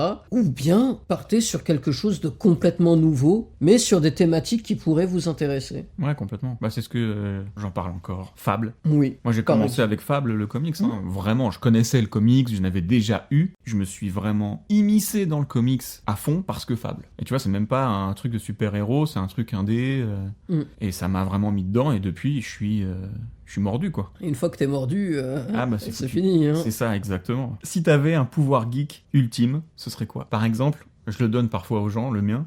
Moi, j'aimerais trop pouvoir rentrer dans une œuvre. C'est-à-dire que, par exemple, tu vois, je lis Lady Mechanica, boum, je rentre dans l'histoire avec elle et je vis l'aventure. Ah, mais ça serait le feu. Ça serait le feu. Tu deviens ton propre personnage. Enfin, tu deviens un personnage à part entière. Ouais, c'est stylé. Mon pouvoir. Tu parles plutôt de super pouvoir ou de pouvoir geek, plus comme ce que tu dis? C'est exactement ce que tu veux. C'est-à-dire que si tu penses à un pouvoir pour geek, prends. Si tu penses à un pouvoir de super-héros, un pouvoir de super-héros, la téléportation. Ouais. C'est La le téléportation, c'est le meilleur super pouvoir à mes yeux. J'ai envie de rentrer dormir, ok, j'ai juste à me téléporter et puis c'est bon, tu meilleur. vois. La soirée est nulle. C'est vrai, la soirée est nulle, allez, je me tire. Hop, pas besoin de commander un Uber, pas besoin de l'attendre, pas Tu besoin. fais des économies pour partir en C'est vacances. ça, exactement. Et t'en as un plus geek ou c'est vraiment Est-ce tu que restes sur j'en ai celui-là un plus geek? En vrai, celui-là, moi, il me va très bien. Matérialiser mes pensées. Ah ouais, Mm. c'est-à-dire Bah tu vois, t'as tout le temps des imaginations, tu t'imagines des trucs et tout, pouvoir les matérialiser, parce que j'ai peut-être pas forcément la technique pour pouvoir le faire, et j'ai peut-être pas forcément les mots pour pouvoir les exprimer. Ok. Donc tu vois, des fois, Ah ok. matérialiser sa pensée, Un c'est facilitateur de pensée. un incarnateur de... Incarnateur de pensée. Ah, c'est trop bien. En vrai, moi, ça, je trouve ça cool. Ça t'aiderait à beaucoup de choses, je pense, Ah ouais, je dans pense. le quotidien. Ça vous aiderait tous. C'est quoi ta prochaine geekerie Prochaine geekerie. T'es prêt? Vas-y. Je vais te parler d'un truc. À la base, c'est une série animée, Ok. 1999. Ok. Bruce Timm Poldini. Bruce Timm Poldini en dessin animé Ouais, C'est Batman Beyond c'est Batman Beyond, le numéro 1 en comics. Ah ouais. Ça, c'est ma prochaine geekerie. Ah ouais. Et tu l'as déjà... Je l'ai repéré. Je l'ai déjà repéré, ouais. Le travail est en cours. Ok. Donc là, pour l'instant, c'est pas fait. Mais, Voilà, c'est pas ça fait, va arriver. mais j'ai mon viseur Incessamment dessus. sous peu. Ouais, Ah, c'est une belle geekerie. c'est une très belle geekerie. Tu les ranges dans des boîtes ou tu les mets parfois en exposition chez toi Ben là, je suis en plein déménagement, donc c'est un peu compliqué. Ah oui. Mais il faudrait. Ouais, grave. C'est important. C'est important pour pas que ce soit juste un truc que tu ranges et voilà. Après, je les expose pas mal sur ma chaîne Instagram, donc... Ouais, j'ai vu. Bah, d'ailleurs, si les gens veulent te suivre... Ouais, Carlito Collects Comics. Exactement. Carlito avec un K, Collects avec un S, Comics avec un S aussi. Ouais. Tout collé, tout attaché. Voilà, exactement. Comme ça, au moins, les gens, ils savent où voir tes collections. C'est quoi ton supplément geek pour les gens qui nous écoutent? Une reco comics et une reco qui te fait plaisir. Je sais pas si t'es allé au cinéma ces derniers temps, si t'as vu une série, si t'as lu un bouquin, un truc vraiment qui te plaît, que t'as envie de partager. Je vais commencer par une reco comics, Absolute Batman. On en parlait. C'est le titre du moment. Je suis d'accord. Allez le lire. Si vous êtes pas dans les comics, retour à ce qu'on disait tout à l'heure, allez voir votre libraire et demandez-lui. Intéressez-vous à un personnage et demandez-lui par où je commence. Ouais, grave. J'ai remarqué un truc, c'est beaucoup plus difficile de commencer les super-héros de Marvel que de commencer les super-héros de DC. Parce que DC, ils rebootent souvent. Ouais, Alors que Marvel, c'est que des embranchements qui vont dans tous les sens. C'est ça. Se suit à chaque fois. ça veut dire que si tu me demandes par où je commence, si je veux lire Spider-Man, waouh! Ouais, c'est Tu compliqué. vois, est-ce que je te renvoie aux années 60? Est-ce que je te renvoie sur le Chapter 1 de Byrne? Ouais, je Ouais. pense que je renverrai sur le Chapter 1 de Spider-Man Chapter 1 de John Byrne, Ouais. qui retrace, on va dire, les origines de Spider-Man, mais Mais c'est dur, hein. c'est dur. Ouais, je trouve que c'est très très dur aussi. Pour moi, Marvel, t'es obligé de lire les anciens, tu vois, vraiment années 70. Après, c'est très agréable à lire, tu vois. Je trouve ça encore plus agréable de lire du Marvel des années 60-70 que de lire du DC des années 60, tu vois. Je suis d'accord. Parce Ça que- parlait beaucoup, il y avait quand même beaucoup de bulles où c'était... Ça parlait beaucoup, mais Pour pas grand-chose.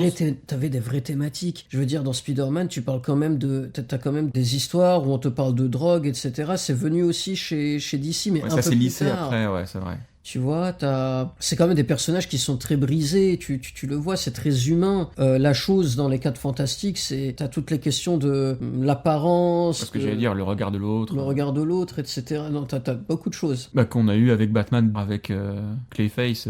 Oui, c'est C'est ça. un peu la chose du version... Alors que Clayface date des années 40, mais tu vois, c'était pas aussi travaillé, tu Mhm. vois. Alors que Marvel, ils t'ont vraiment créé des personnages humains. Et conseil geek, en dehors des comics, Ouais. je vous recommande une trilogie de science-fiction qui s'appelle La Guerre éternelle, Ok. de Joe Haldeman. Pour donner un peu de contexte, c'est une guerre qui se passe dans le futur entre l'humanité et une race extraterrestre qui n'apparaît pas dès le début Ok. dès le début du roman. Et en fait, on découvre un peu comment se passe la vie militaire de ces soldats qui sont envoyés à l'autre bout de l'univers pendant ce conflit. Et en fait, il y a tout un système qui se crée autour de cette guerre. C'est-à-dire que la société est régie d'une certaine manière, les mœurs évoluent d'une certaine manière, l'économie évolue d'une certaine manière. Et c'est sans spoiler, mais il y a un passage du livre où ils disent que si la guerre venait à s'arrêter subitement, toute la société s'effondrerait. Et en fait, l'auteur avait lui-même vécu la guerre du Vietnam, et en fait il retrace ces traumatismes de la guerre du Vietnam et un peu tout le vécu et tout. et tout ce qui se passait autour. Il l'a romantisé. Il l'a romantisé. Et en fait, ce roman est très d'actualité. Ok. Il y a bien entendu des passages qui ont mal vieilli, qui sont peut-être plus... qui passaient fut un temps, qui ne passent plus aujourd'hui. C'est un peu comme tout, tu vois, mais dans l'absolu, je le trouve très actuel. Ok, trop bien. Comment tu dis déjà le titre ? La guerre éternelle. La guerre éternelle. Ça me fait penser un petit peu, sans le côté guerre plus politique, mais j'ai lu il y a très récemment Fondation, Isaac Asimov. Oui, et ça t'a plu ? Pas tant. Ok. Mais il y a un côté qui m'a énormément plu, c'est justement ce côté politique et ce côté qu'est-ce qu'on ferait, enfin qu'est-ce qu'on fera plutôt, dans tant de temps et comment on se projette et tout ça. Et ça, je trouvais ça assez... Mais dans ce que tu me décris, j'ai l'impression qu'il y a quand même quelques similitudes avec Asimov. C'est un peu différent, parce que là, tu vois la... Toi, c'est plus côté guerre quand même. C'est plus côté guerre et frontal. côté post-guerre. Ça veut dire que, ok, t'as été envoyé te battre dans ta vingtaine au fin fond de l'espace, tu reviens, le monde dans lequel tu es revenu, déjà t'as eu une faille spatio-temporelle à cause du voyage interstellaire qui a fait que toi t'as gardé ton âge alors que le reste de l'humanité a vieilli. Donc le monde il a changé, tu reviens dans un monde que tu connais pas, où est ta place là-dedans, etc., etc. Oui, finalement, toi, c'est peut-être plus le post-traumatique, alors ça. que Asimov et Fondation, c'est plus comment on va créer le traumatisme. Exactement. C'est exactement ça. Mais la guerre du Vietnam a été un vrai traumatisme pour les États-Unis Mais parce qu'en plus, c'est une guerre injuste. Et on sait pas trop, tu vois, beaucoup se demandaient pourquoi est-ce qu'ils avaient été draftés pour aller là-bas, parce qu'il faut pas se mentir, t'avais des militaires de profession, mais t'avais énormément de gens qui ont juste eu un appel, ok, tu dois aller à l'armée, et puis c'est tout, tu vois. Ouais. Dans ce cas-là, tu fais quoi, etc., etc. Donc c'était pas les... Tu vois, Je pense qu'il y en a qui, aveuglément, ils sont allés et sans savoir. Bien sûr. T'as un très bon film là-dessus, avec Tom Cruise, je connais pas le titre en français, c'est Born on the 4th of July. Ok. Né le 4 juillet. Né un 4 juillet. Né un 4 juillet. Je crois que c'est le titre en français, je crois que c'est ça. Qui est un très bon film qui parle de ça, justement. Ok. De ce petit jeune qui veut aller absolument se battre pour l'Amérique, pour la liberté, etc. Il va au Vietnam et en fait il se retrouve embrigadé dans un truc... Je pourrais pas le regarder. J'ai une phobie, donc les gens, regardez-le si vous pouvez. Mais c'est vrai que moi j'ai une phobie, c'est la guerre. Et du coup, je ne peux pas regarder un film de guerre. C'est terrible, la guerre. On a tendance à la romancer, à la glorifier, parce que c'est un truc que tu regardes à la télé dans ton journal, ou bien, tu vois, on a tendance à en parler comme on parle de sa salle de bain, mais Mais tu vois, je peux regarder n'importe quel film d'horreur. J'ai vraiment aucun problème avec les films d'horreur. Mais par contre, regarder Le Pianiste, Il faut sauver le soldat Ryan, ou ce genre de film, ça me met vraiment tellement mal à l'aise que je fais une crise d'angoisse presque. Enfin, c'est... Un film d'horreur, c'est pas réel, c'est de la fiction. Exactement. La guerre, c'est quelque chose de très réel. Ouais, mais complètement. Et donc, je ne peux pas. C'est le seul type de film que je peux pas regarder parce que viscéralement, ça me fait mal. C'est bizarre, hein. Mais bon, écoute, c'est comme ça. Est-ce qu'on peut te suivre quelque part ? Bon, t'as déjà dit, du coup, t'as Comics Corp. Comics Corp, c'est notre groupe de... Voilà, exactement. Et ta page Instagram. Ouais, ma page perso qui est... Carlito Collects Comics. Carlito Collects Comics. Merci mon Carl, je pense qu'on est arrivé au bout de cet épisode. 1h45 d'enregistrement, c'est pas mal, hein. On n'est pas loin du record. On peut continuer à discuter si tu veux. Grave. Après, ça va être long à monter. C'est ça. Si vous avez aimé cet épisode, il y en aura plein d'autres. Donc, pour rien rater, un abonnement, ça m'aide. Un petit like, je dis pas non plus. Un petit commentaire, ça fait toujours plaisir. Faire monter le podcast en puissance, hein. On se retrouve dimanche matin pour un petit supplément de chill, mes petits geeks news. Et enfin, pour finir, mon Carlito, si cet épisode était un comics, ce serait quoi son titre ? Ce serait le reboot de notre enregistrement qu'on avait fait il y a quelques années. C'est ok, c'était pas celui avec Batman, celui de l'autre pas celui avec Batman, ça c'est un one-shot à part, tu vois. Oui, celui-là il est tout en haut, quoi. C'est ça. Allez, ça marche. Mon Carl, allez, à la prochaine. À la prochaine. Ciao, ciao. Hasta la vista, baby.